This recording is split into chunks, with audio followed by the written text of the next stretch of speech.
You actually have to go back before 1660 to learn about this city's founding fathers. A lot of people think that when the Pilgrims landed in Plymouth, they eventually migrated out this way. It was actually the Puritans. They made their way to the New World in 1630. They bounced around from Salem to Boston and Watertown before settling in Sudbury in 1638. It wasn't too long after that when several residents of Sudbury became unhappy. Their families were growing, and there was no more land for them to build on and grow. A group of men, led by John Ruddock, Edmund Rice, and John Howe, took matters into their own hands. They were very displeased with the way things were going in Sudbury, and they wanted to find more land. See what happened, they had come in Sudbury in 1640, 1638, 40, and now here it is in the mid-1650s, and their kids now are starting to grow up. They needed land for their sons, so they could have farms. Towns were set up and incorporated by the Massachusetts General Court. In 1656, that is where Ruddock, Rice, and Howe went to petition to get land. They were looking for a grant of 8 square miles. The General Court got right back to them like 3 weeks later and said, we agree with you, because they made this passionate plea that their sons had no place to go and so forth, and they needed more land. So they cut it back from 8 square miles to 6 square miles. So the men from Sudbury thought they were off and running with their new land that, at the time, was named whip suffrage. But a previous court decision that was overlooked presented a problem. 2 years prior to the petition from the Sudbury men, the General Court granted 6,000 acres of land to Reverend Eliot and the Praying Indians. And those acres were right in the middle of the new settlement. You were down Marlborough on Main Street, and you stood in front of what we call the Walker Building now. From that, so like that side up, they had a 150-acre planting field that went straight up like where the cemetery is in the back and started up the hill.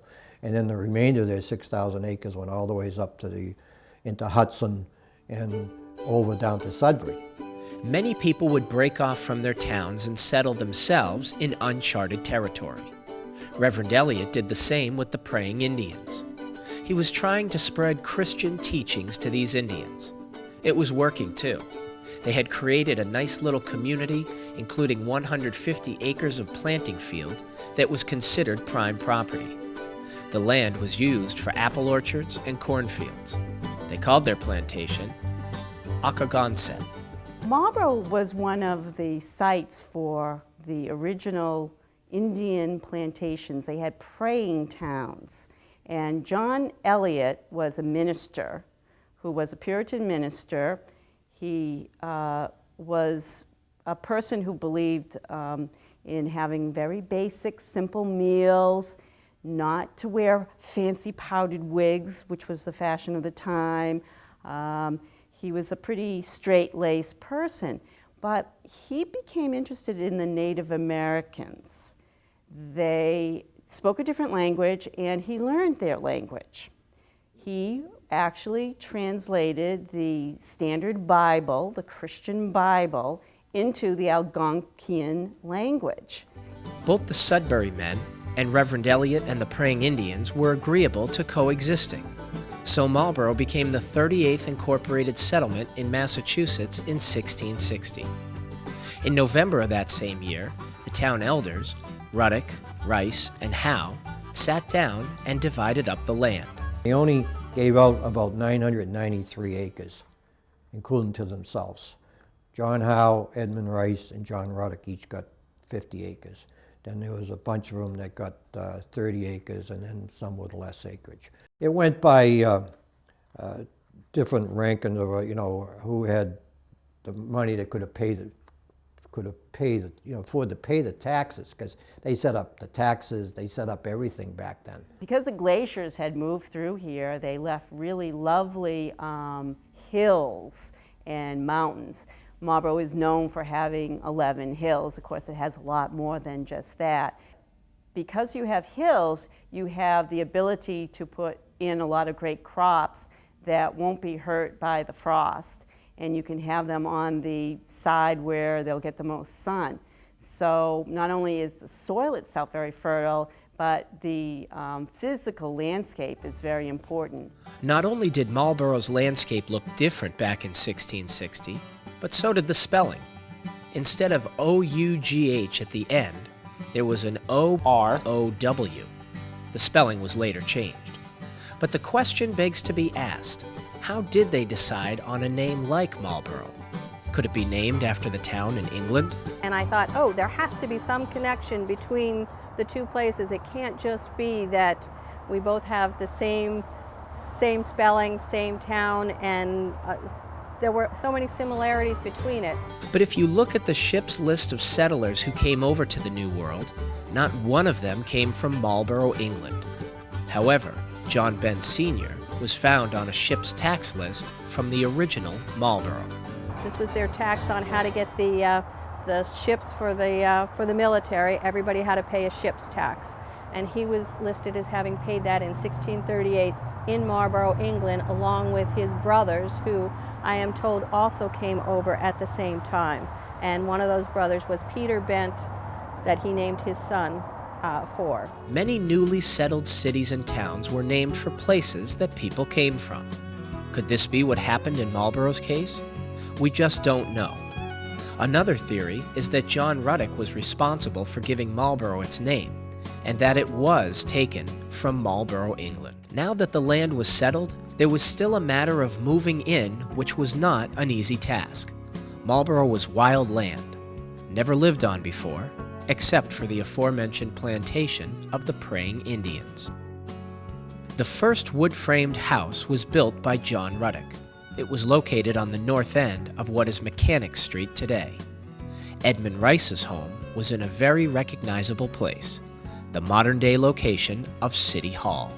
John Howe, just as a side note here, decided I'm coming over early, so he came in 1657, and he built a cabin up off between Bolton Street and Stevens Street, and he became very good friends with those Indians because he was actually in their area that they owned.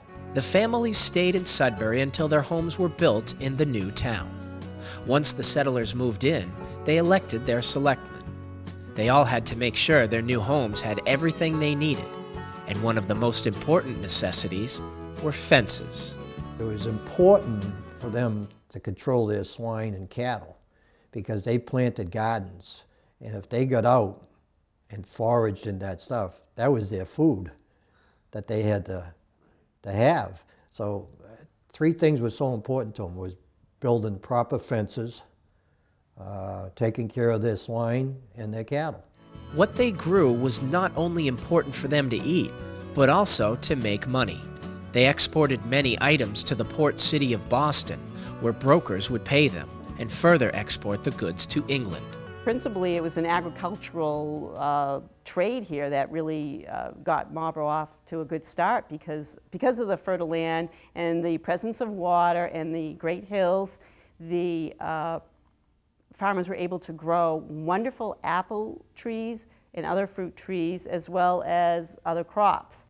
One thing they also had to have in order to be a settled town was a minister. Reverend William Brimsmead agreed to come to the newly settled town. And so therefore they would build a meeting house or a church. And once you had that, that's how you could start your own community. It had nothing to do with town hall or city hall. It was all revolving around the establishment of a strong church. The meeting house was built, and the settlers wanted it to be centralized in the town. The central location was the Praying Indians plantation. So they bought the land here from the Indians that accounted for about 1/4 of an acre and built the first meeting house. Which was basically a shack. There was dirt floor and thatched roof and mud walls type, everything just thrown together because they only used it on Sundays. And the meeting houses back then was half a day was religious and the other half was for civil matters. So that's why they called it a meeting house and not a church. So, and everybody had to go on Sunday. If you didn't go, you got fined. During church services, there was a watchman who would look out over the hill to make sure that none of the Native Americans who were angry with the Europeans would be planning an attack. Unfortunately, that planned attack would come. It was fueled by a king that declared war on the settlers, a king that attacked 100 years earlier than the one that was considered the first to do so during the Revolutionary War. After the Puritans settled in parts of Massachusetts, it was discovered that there were friendly Indians around.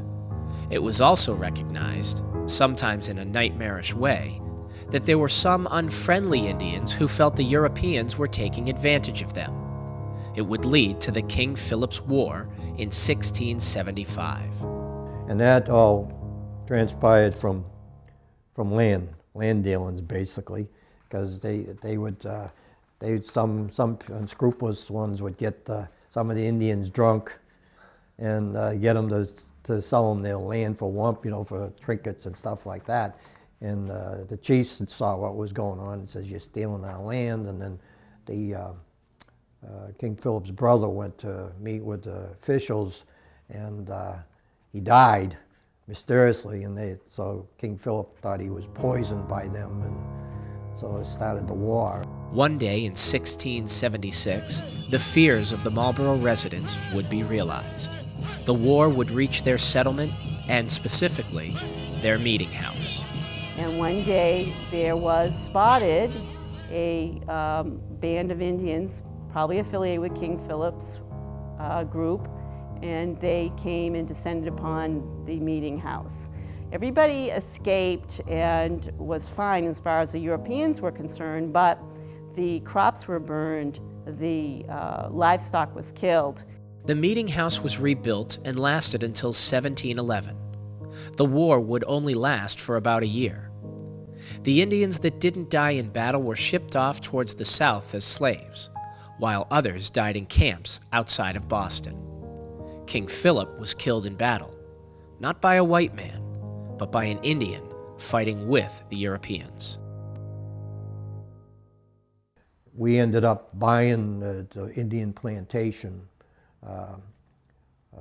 eventually around the late 1600s, early 1700s. We ended up buying the rest of all that 6,000 acres there. With sicknesses and diseases like smallpox, the people of Marlborough had to get medicine. In the 1600s, they had no choice but to make the long trek to Boston. Although there is no true record of when the first general store was built, we do know that several started popping up in the early 1700s.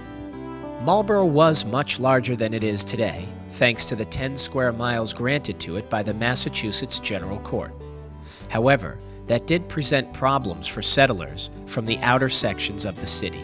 They had to march every Sunday morning, tromp through the woods, because there wasn't any I-495 at the time, and come tromping through the woods to the meeting house where the Walker Building is. And that was, they didn't care if there was a blizzard out, you had to be there. It would take them hours to get to the meeting house. Not only did they have to brave the elements, but there were still some unfriendly Indians along the way. Because of this, Marlborough would end up breaking up into smaller towns like Westborough, Northborough, and Southborough. And they petitioned the General Court, and they broke off, Westborough broke off, and when they broke off, they took a good part of Northborough with them, and then Northborough broke away from them. And then we also ended up giving the western part, which is called Stirrup Brook, to Northborough when they got formed. And then in 1727, the same thing happened in Southborough. Richard Newton went down there and started down there, and some other people came in, and they said, "We're sick and tired of tromping up to the meeting house in Marlborough," and they broke away. And Hudson didn't do it till the late 1800s.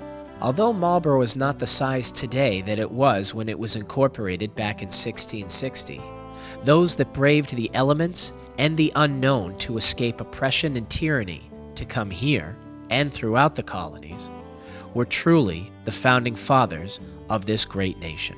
These people probably never knew when they came over here that they were on the verge of building an empire. They just came over here looking for freedom. They came over here because they were looking for two things. They were looking for liberty and land. That's what they were looking for.